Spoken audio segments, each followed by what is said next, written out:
qaybtan saddexaad ee casharkeenna waxaanu ku eegi doonnaa shaqalka dheer aa ee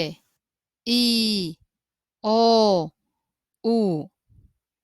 shaqalka dheer wuxuu kaga duwan yahay shaqalka gaaban waa dhawaaqa ereyga aad dhahayso oo ka dheeraanaya kana xoog badanaya shaqalka gaaban tusaale ahaan sida caano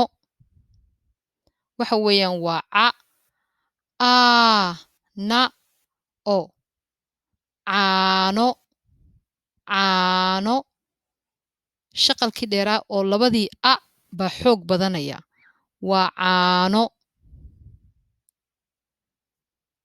tusaale kale beer ba ee ra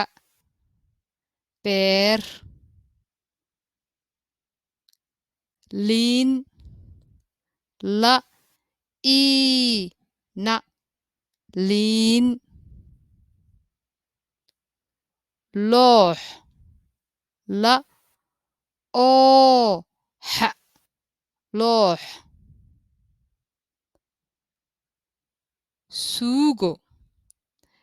ereyga suugo waad aragtaan waxaa ku jira shaqalkii dheeraa waxaana u dambeeya shaqalka gaaban wuu qarsoomayaa markaad akhrinayso sa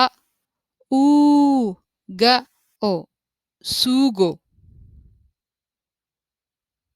marka waxaa xoog batay suugo oo kale markaad aragtid shaqalkii dheeraa oo uuda ahaa